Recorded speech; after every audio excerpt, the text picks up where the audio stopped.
Good morning, children. So let's continue from page number 80, the sixth paragraph. Seventh paragraph.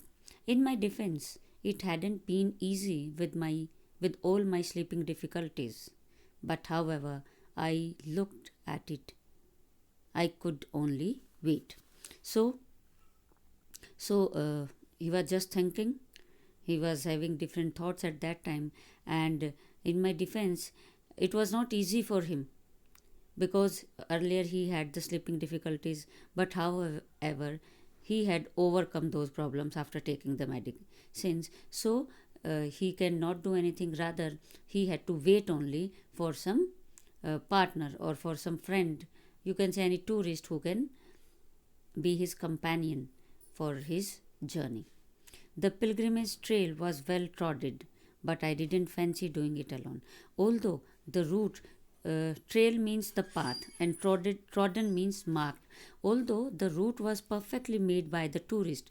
Children, you must have seen that कि जंगल वगैरह में से या कहीं grassy area में से भी whenever a lot of people pass over that place, a trail is made there. एक रास्ता बन जाता है, एक path बन जाता है. So the path for doing that Korah, although it was very clearly marked, but the author, he didn't like doing it all alone. He just wanted a companion. The Korah was seasonal because parts of the route were liable to blockage by snow. I had no idea whether or not the snow had cleared, but I wasn't encouraged by the chunks of dirty ice that still clung to the banks of Darchan's brook. So he says now that the Korah was seasonal. Actually, there is a particular time of doing that prikrama. So, and it was possible that the route might be covered or might be blocked by snow, and he had no idea that whether the snow had been cleared or not, because it was not actually the season of doing Korah. So maybe that the path is blocked by the snow, and it had not been cleared also because many tourists are not about to come. So maybe it is possible that the snow was not cleared from that path. And also he saw that the chunks of dirty ice, chunks means the pieces or the flakes of ice, they were still hanging on the bank of Darchan's brook, the river that was flowing from there, the small river. Still on the edges of the river there were pieces of snow. So he was not encouraged by seeing those pieces also. So it was an indication that maybe the path is still blocked by the ice. Since Satan had left, I hadn't come across anyone in Darchan with enough English to answer even this most basic question. And now since Satan had left him, he had gone to Lhasa, he was all alone now. So the writer, he didn't find anyone in Darchan who could understand English and who could answer his basic questions, whether the path is blocked or it is cleared and all. So he wanted to have the answers of those questions, but he didn't find anyone there who could understand his English. Until that is, I met Durbu, and soon he found one person and he met Durbu. Here's Durbu. The cafe was small, dark and cavernous with a long metal stove that ran down the middle.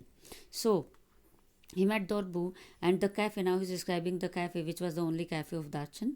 It was very small, it was dark, and cavernous means it had a shape of a cave. It was looking like a cave with a long metal stove, and there was a long metal stove that was placed in the middle of that cafe. The walls and the ceiling were wreathed in sheets of multicolored plastic of the striped variety, broad blue, red and white, that is made into stout, voluminous shopping bags sold all over China. So he met Darbul, and in the cafe was like a cave which was very small and dark. Only one long metal stove was there in the middle, and the walls and the ceiling, they were all twisted in sheets of multicolored plastic.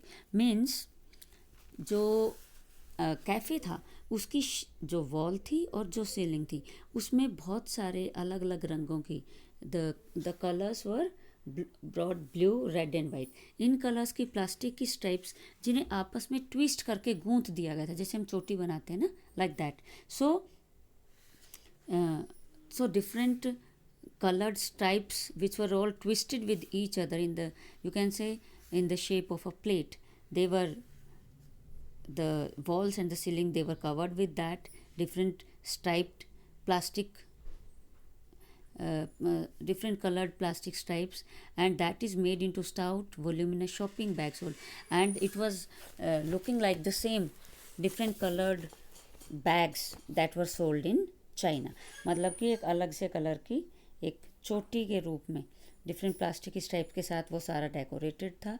Wall और ceilings पर वो लगी हुई थी, और वो बिल्कुल उनके जैसा ही बैग्स, शॉपिंग बैग्स की तरह था, जो कि चाइना में हर जगह मिलते थे. Means that were very common there, and in many other countries of Asia as well as Europe. Not only in China, rather these bags, they were found in Asia as well as in Europe. As such, plastic must rate as one of China's most successful exports along the Silk Road today.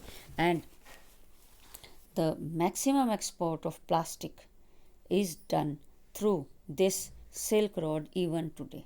So China's, this is the most maximum export, this plastic, this is the thing which is maximum exported through this Silk Road even today in China. The cafe had a single window beside which I had taken up the position so that I could see the pages of my notebook. I had also brought a novel with me to help pass the time. So now the cafe, it had only one single window. The writer took his seat there just beside that window so that he could have some more light, and he was having a notebook, and he had brought a novel also to pass his time. Nobis saw my book when he came in and asked with a gesture if he could sit opposite me at my rickety table. Rickety is very unstable, jo hill rahi ho. You English? He inquired after he had ordered tea. I told him I was, and we struck up a conversation. Now,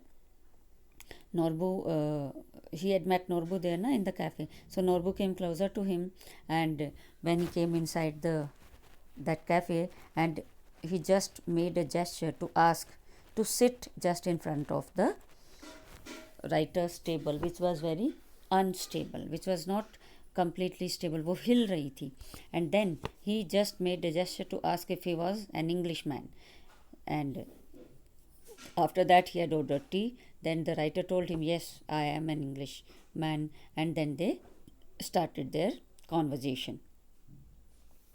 I didn't think he was from those parts because he was wearing a wind cheater and metal-rimmed spectacles of a Western style. So the writer, he just made a conclusion, or he just find out that Norbu was not a local person, because his dressing sense was different. He was wearing a wind cheater, and the specs which he were wearing, they were of the Western style. They were made of metal. So from his get-up, he just made or he just guessed that he was not local. He was Tibetan, he told me, but worked in Beijing at the Chinese Academy of Social Sciences in the Institute of Ethnic Literature. I assumed he was on some sort of fieldwork. So then Norbu told him about himself, that he was, of course, he was a Tibetan, but he had been living in China, and he worked in Beijing in Chinese Academy of Social Sciences, and it was the Institute of Ethnic Literature. Ethnic means it is based on culture, tradition, and language, etc. So he worked there in that institute, and the writer assumed that he had come here for doing some research work, for doing some field work. Children, that's all for today. Rest we will continue in the next class.